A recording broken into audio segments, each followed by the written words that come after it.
Hello, everyone. I'm so glad to be here today. This talk explores the idea of data feminism in relation to the archive. More specifically, I'll be talking about how feminism, and intersectional feminism in particular, can help us develop more ethical and equitable data practices, particularly as they relate to the data contained within archives, or not contained within archives, as the case may be. And before I move forward, I just want to acknowledge that much of the conceptual framework for this talk comes from a book that I co-authored with Catherine D'Ignazio, and you can see her right here on the next slide. And if you're curious about the book, it's available open access via the URL at the bottom of the slide, datafeminism.io. So what I'll do today is briefly summarize the book's theoretical framework before moving on to a set of examples that illustrate data feminism in action, with a specific emphasis, as I mentioned before, on work involving data from archives or data about archives. So I'm going to just jump right in and begin with this. The premise of our book is that in the world today, data is a tremendous form of power. Data-driven systems have been used for first-round resume screening at major corporations, including Amazon, where they were found to discriminate against women applicants. In the state of Pennsylvania in the United States, these data-driven systems have also been used to flag parents who are suspected of child abuse, and very often unfairly, and as you can imagine, with truly devastating consequences on the families who are erroneously marked as suspicious. There was the recent fiasco around the algorithm used to predict last year's A-level exam scores when the exams were canceled because of the pandemic. You know, I could go on really easily, but the main point is this. Data are indeed incredibly powerful, but that power is currently wielded unequally. And more specifically, it's wielded by a small and homogeneous group of corporations and other well-resourced institutions. They are the ones who have the resources to design and deploy these big data systems for their own profit at the expense of everyone else. So this is where feminism enters in. And what we do in the book is explain how feminism, and intersectional feminism in particular, has been focused on precisely this, on imbalances of power and the structural forces that cause them for a very long time. But let me just back up a minute. So you might be listening to this and thinking, but wait, I thought feminism was about women or maybe gender, but now you're saying here that it's about power. How is it that you've arrived at this claim? So let me just take a minute to explain. So you're actually right in thinking that feminism at its core entails a belief in equality for all genders. But if you take a look around you, you realize that this goal of equality has not yet been realized in the world. And so feminism also necessarily must require organized activity on behalf of women and non-binary people in order to make this goal of equality the reality.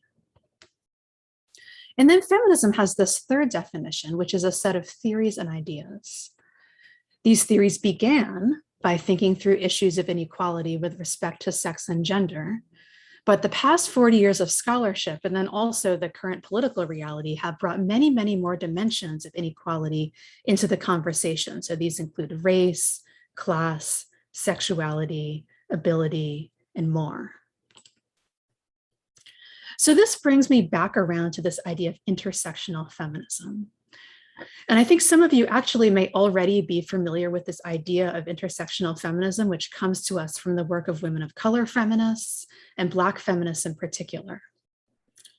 What feminism gains from concepts like the Combahee River Collective's formulation of what they call, quote, interlocking systems of oppression, or Kimberly Crenshaw's term intersectionality, or Patricia Hill Collins's idea of the matrix of domination. These are frameworks to structure critiques of power. In other words, the reason why certain people, including women, might experience oppression on the one hand or privilege on the other. The intersection in intersectionality comes from the view that it's not possible to isolate certain forces of privilege or oppression from others. So while we might be interested in, for example, the effects of sexism, we must recognize that other forces like racism, classism, colonialism, and so on interlock and intersect with each other in ways that are impossible to separate, and also notably in ways that compound their effects. And then just one more thing to emphasize here, which may already be evident, but I want to make explicit, is that intersectionality doesn't just describe markers of individual identity. So it doesn't just mean, okay, I, Lauren Klein, I'm white, I'm a cisgender woman, I live in the global north and the US South. It's not just describing those aspects of my identity. What it is describing are the structural forces of power and their intersection that produce the effects that I experience as a result of those aspects of my identity. And it's been the work of intersectional feminism that has foregrounded this conversation about forces of power, about the root cause of the oppression or privilege that various people and groups face in the world today. So the basic argument we make in the book is that intersectional feminism, when applied to this unequal, intersectional feminism applied to the unequal balance of power in data science can help that power be challenged, rebalanced, and ultimately changed. Or if you wanted to put it another way, data science really needs feminism and intersectional feminism in particular, if we ever hope to overturn the power imbalances at the root of all of these discriminatory data systems that are out there in circulation in the world. So what we do in the book is use the teachings of intersectional feminism along with other ideas from feminist activism and critical thought in order to arrive at these 7 principles for doing more ethical and equitable data science. And for this audience, I should also say that it was a lot of my experience working in archives, which, as you know, are themselves overdetermined by forces of power, that really influenced my thinking along these lines. In any case, the principles, as you can see here, are examine power, challenge power. We have 2 on power because power is so important here. Rethink binaries and hierarchies, elevate emotion and embodiment, embrace pluralism, consider context, and make labor visible. Our goal with these principles was really to operationalize feminism for data science. So to provide a clear set of principles for people currently working with data, for people who want to work with data, or for people who want to refuse to work with data. And in the book, we have 1 chapter devoted to each principle where we talk about the feminist theory that underlies that particular principle and illustrate how it can be applied to data science through a lot of examples. So in the remainder of my time today, I'm going to walk you through a couple of these examples with an emphasis on projects that involve archives, either that mobilize data from archives or visualize data about archives, or that seek to create counter archives in order to challenge the power of the past. And I'm going to begin with the project. This actually is not an archival project, but it's related. It's called the Library of Missing Datasets. It's by the artist and educator Mimi Onwoha. And it's very central to the principle examining power that we articulate in the book. So this project is actually displayed in 2 ways.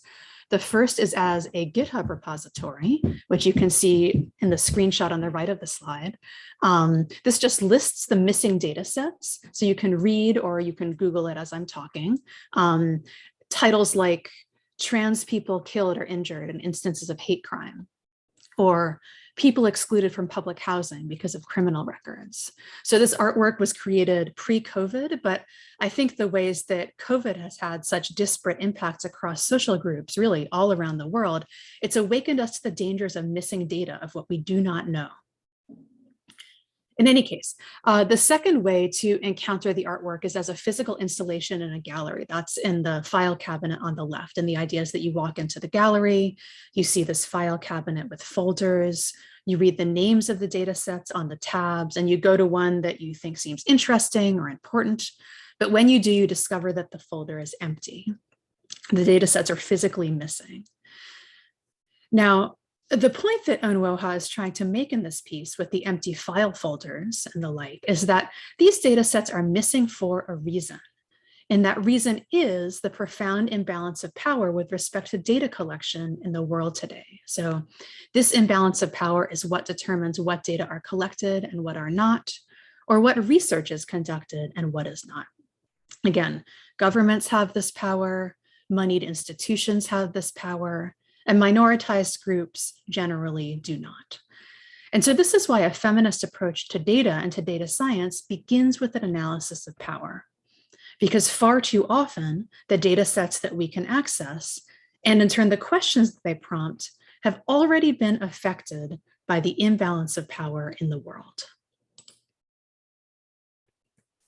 So the same principle about examining and challenging power also applies to projects that make use of archival material. So one of my favorite projects involving a digital archive, and actually one of my favorite projects in general, exemplifies this goal of examining and challenging unequal power. And it's the one that you see here. This is the Color Conventions project developed by a collaborative team at Penn State in the United States. So the color conventions, if you're not familiar with them, these were events that took place throughout the 19th century in the United States and also Canada, in which Black Americans, both fugitive and free, gathered to strategize about how to achieve legal, social, and education. So just a bit more by way of context. So the standard story of abolition, the abolition of slavery in the United States, and actually for that matter, similar to the one in the UK, it's one that tends to credit white abolitionists for leading the cause. But that's primarily because their efforts were recorded, primarily in newspapers, which have been preserved and archived, and the minutes of these in-person meetings were not. So the power that the Color Conventions project is challenging here is in effect the power of the archive. And they're doing it by assembling their own counter archive, as well as by creating a counter data set. So this is a machine readable version of the meeting minutes that can be incorporated into computational analyses of this era. And that in so doing can restore credit to the Black Americans who are actively working for abolition, but who tend to be overlooked in the dominant historical accounts of the time. And very briefly, there's a second issue that the Color Convention project takes up that's related to missing data and the challenging the forces of power that control both archives and narratives. So because the data set is derived from the convention's official meeting minutes, it records the discussions that took place only among the official participants. And these participants were almost exclusively men.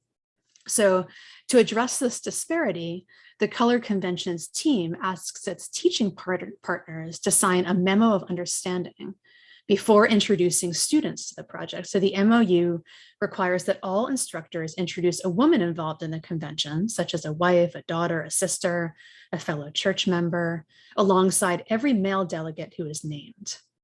And from this work of recovery, the Color Conventions project is creating a second data set of the women's names. So these are the people who would otherwise go uncounted and therefore unrecognized for their work. So I'm going to shift a little here. So the first set of examples have really focused on the issue of power and people. So people who have power and people who don't. But another major idea that comes from feminism relates to more conceptual structures of power, and more specifically binary structures that are defined by a hard distinction between two groups. So feminist theory has helped to show that these binary distinctions are usually hiding a hierarchy, with one group on the top and the other group on the bottom. And once you see the hierarchy, you start to understand why the hard line between those groups is there in the first place. And this is to ensure that the group on the top is able to stay there and the group on the bottom is not able to sort of sneak up and in. So the distinction between the idea of the man, or I should put this in air quotes, man and woman, this is the obvious reference point, since it's a clear example of both a false binary and an unequal hierarchy, right? There are more than two genders, and among them, no one gender is better than any of the others. But one of the key moves of feminist theorists is to take this critique of the gender binary and use it to question other binaries and hierarchies that we encounter in the world. So the distinction between nature and culture, or between teacher and student, Or the one that this next example takes up, which is the artificial distinction between reason and emotion. So in our sort of general Anglo-Western context, we've been taught that reason is somehow better than emotion. And we see this play out in data and in data visualization very clearly. So best practices for data visualization often involve a clean design, a minimal aesthetic, presenting just the facts. But why are these our best practices, especially when research has shown that we interpret these aesthetic choices just as emotionally? So we tend to believe that these types of charts are more truthful than they actually are. For example, research by Jessica Holman has shown that just including a source line for the data set makes a person trust that visualization more. It doesn't matter whether the credit line actually points to a real data source. But I want us to think about the opposite for a minute. So visualizations that deliberately leverage emotion. And this is what this next example is going to help us explore. So what you're looking at here is also, again, a project that's web-based. You can Google it, or you can just type in the URL that you see up at the top of the slide. What you're looking at are screenshots from an animated visualization by the design firm Periscopic. And what it's showing is the number of gun-related deaths in the United States in a particular year. Right now, you're looking at 2018. So each of the people killed by a gun in that year is represented as a single arc. The arcs, they're traced one by one on the screen. They start out really slow so that you can read the identifying information associated with each person. But then they get faster and faster until they create that sort of semicircular web that you see in a larger image. And it's really overwhelming to watch. I find it almost unbearable, but that is the point. It goes on for too long because there are too many people being killed by guns in the United States. Too many deaths are plotted on the same visualization because too many people are being killed. It's another epidemic. Now, I should just back up and say methodologically, it's no less statistically sound than any other study. So the data about the people derive from a national crime data set. Their projected lifespans are determined using a model released by the World Health Organization. But it was viewed with intense suspicion from the visualization community because it made us feel things. And a feminist approach here would say, that's not a problem at all that it made us feel things. And actually, it's a more compelling visualization precisely because it blends reason with emotion. If you're able to rebalance emotion and reason, what you arrive at is a much richer data communication toolbox, and one that really allows you to focus on what matters in a design process. So honoring the context of the data, listening to lived experience, and taking action to challenge the imbalances of power that we encounter in the world.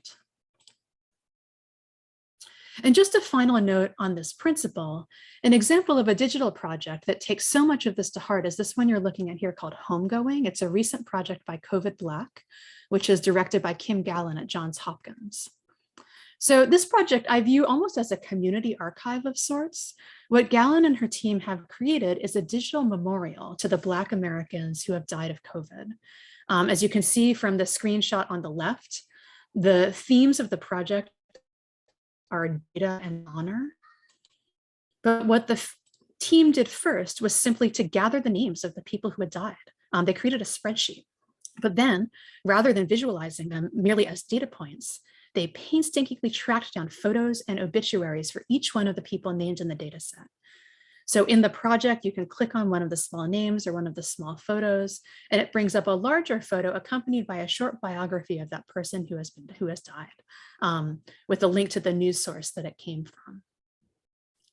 This project really powerfully refuses to let these people be anonymized as data points, and insists that we recognize the individual life that each data point represents. And in this way, it challenges power as well. So the idea of homegoing, and Gallen explains this on the site, is a way of celebrating and paying respect to Black people in death in a way that they are not often given in life. And at a time when Black Americans are being killed by COVID at a rate of at least twice that of white Americans, this memorial also serves as witness and testimony to that fact. So The final examples that I want to share has to do with the last principle in the book about making labor visible. And as it turns out, the theoretical framework for understanding the value of invisible labor, this is a feminist one. There's a whole field of feminist labor studies, which draws from the original example of invisible labor, which is housework. So housework is invisible in two ways. So for one, it takes place inside the home, so it's literally out of sight to anyone who's not there. But for another, it's unpaid. So it's also invisible to the marketplace.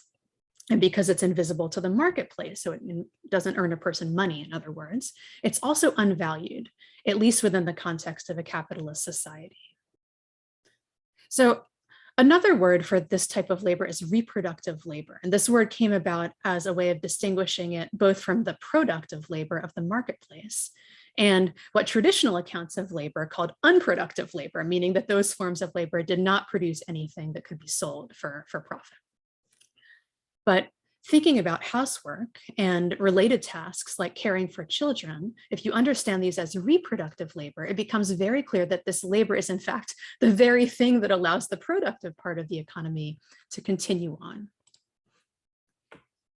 And one of the interesting things that's happened since the advent of the web is actually an expansion of this definition of invisible or reproductive labor to include the forms of labor that take place online. So you could think of media theorists like Terranova, who have argued all of our tweets and our Facebook posts and our Instagram stories as a form of invisible labor.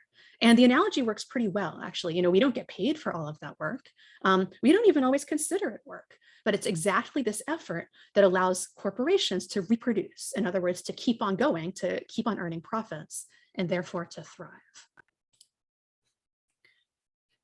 A related point to make, and this is actually a really important one, is that the effects of this invisible internet labor, they're not experienced equally across all social groups. So we might choose to share on Facebook or tweet a tweet, but our ability to do so is enabled by what Mary Gray and Siddharth Suri describe as a, quote, global underclass of cultural data workers.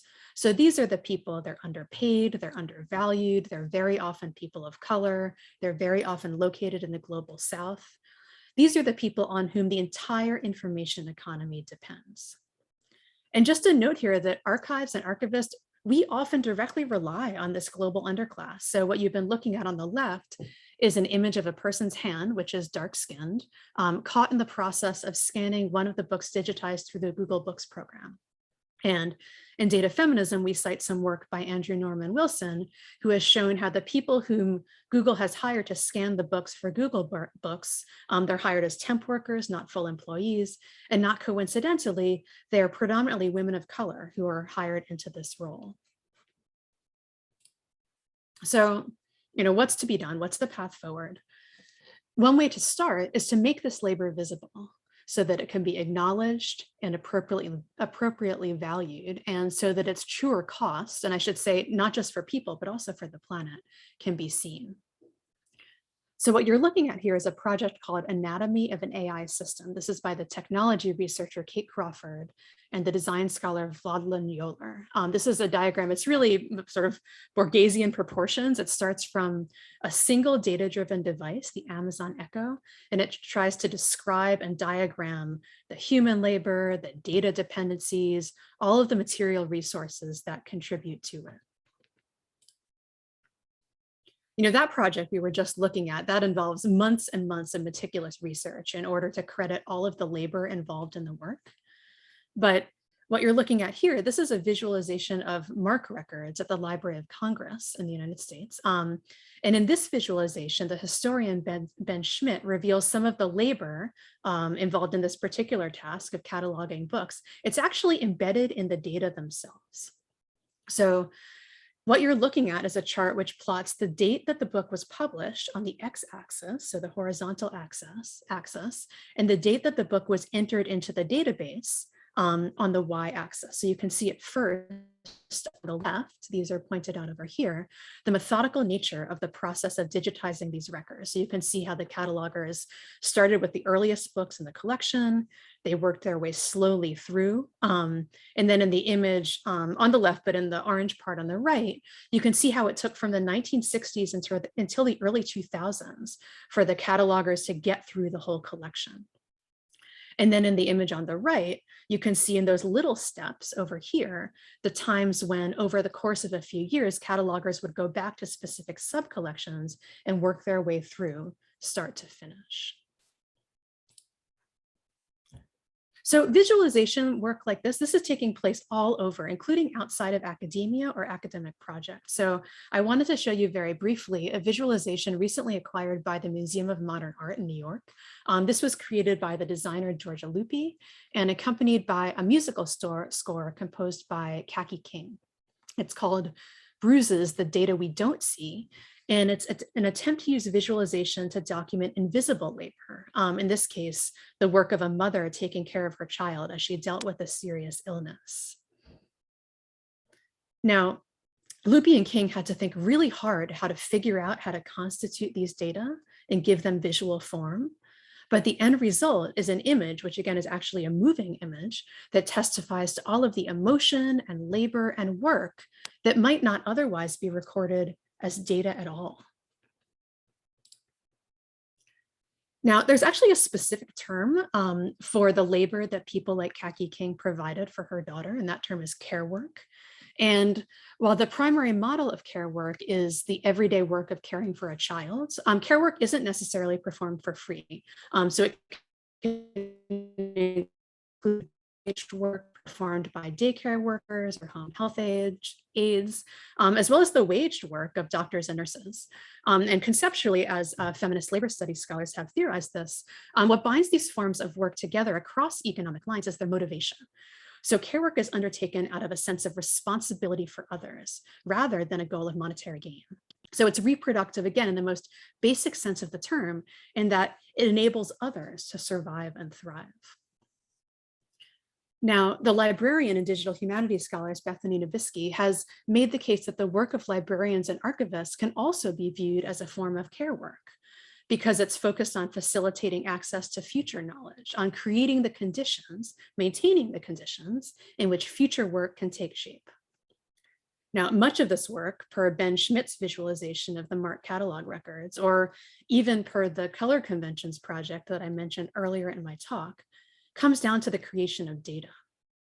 And what you see here, what you've been looking at, is the website of the group The Maintainers, which is attempting to call attention to precisely this. So all of the labor that goes into the data that underlies library collections and archives, and not just the people credited on published research papers or reports.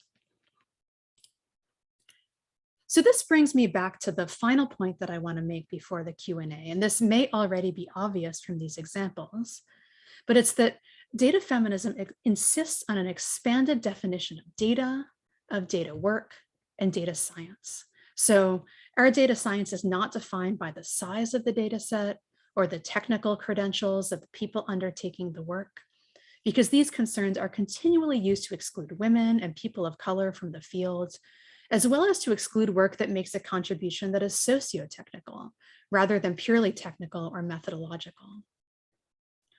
But if we expand our definition of data science, then we can clearly see that some of the most exciting work in the field today is being undertaken by artists, by journalists, by humanists, by activists, and also librarians and archivists. And sure, some of this work does look like traditional data science. So what you're looking at here, just very briefly, a paper by Margaret Mitchell and her team formerly at Google. They did some research on bias in natural language processing techniques. But then next to Dr. Mitchell's work, you see, for example, an interactive AI sculpture by the artist Stephanie Dinkins that was trained on an intergenerational dialogue among women in her family. And then on the right, you see this really inventive and fun data journalism by the group The Pudding, which examines gender bias in Hollywood screenplays.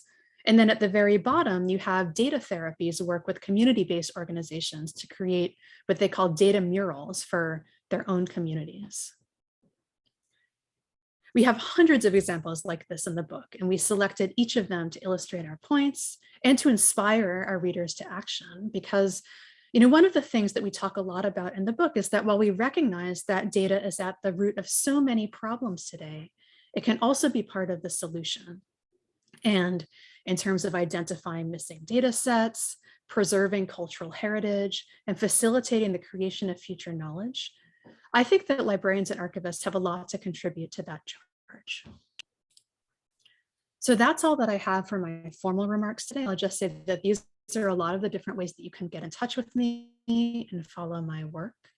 And I'm going to stop recording now and welcome your questions and your thoughts. Thank you so much.